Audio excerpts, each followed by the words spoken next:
Actually, all the traditions have different terms and different presentations, but basically it is all same. It is just like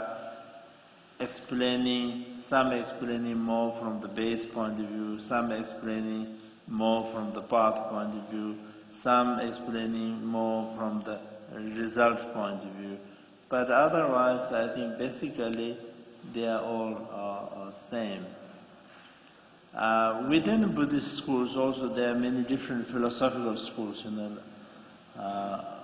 such as the Hinayana and Mahayana. Within Hinayana also we have different schools, and within Mahayana also there are different schools. But we believe that the highest one is the Madhyamika, or the middle way schools, because the Buddha himself gave the prophecy that after his entering into the Mahaparinirvana, there will be a bhikshu named Naga who will be able to comprehend the profound meaning of the Prajnaparamita, or the perfection of wisdom.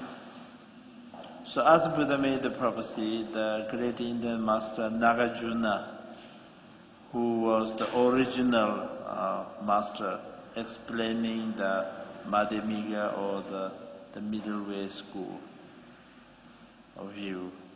And this is we think is the highest. And in this school, that everything is actually explained in two truth, the relative truth and absolute truth.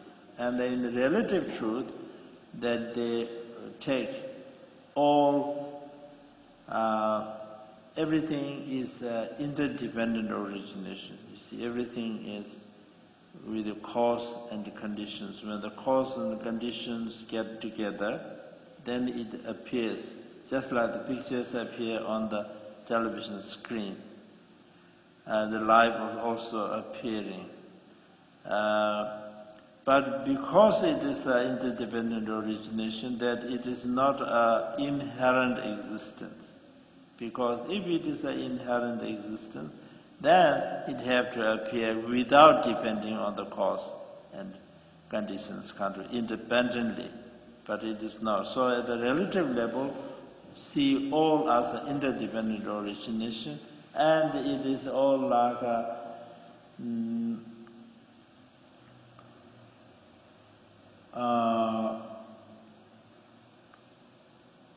like illusion, and it is that. So therefore, at the relative level, there are persons, there are places, there are persons who are creating karma, there are persons who are receiving the result of the karma, and so on. But then, absolute level, when you try to examine what is the reality, what is the ultimate reality of all phenomena, then you cannot find anything.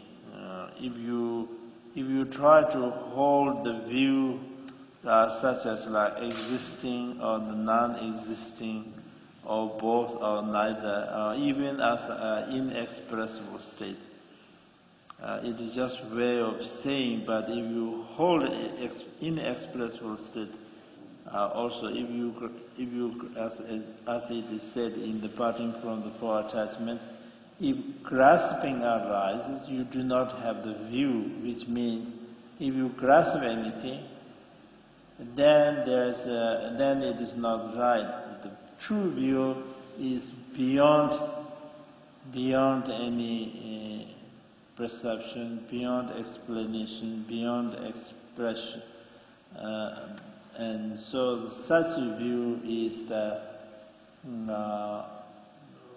we call the total, which means away from all explanation, all activities. And so such a view is the highest, and through such a view that one can attain the realization. And all the other schools, different Tibetan Buddhist schools, have different names, such as Dzogchen and Chakchai Sembo, Mahamudra, non-differentiation of samsara and nirvana and great middle ways and so on. But they are all only different terms and different ways of presenting. But I think in actual state is same. All same.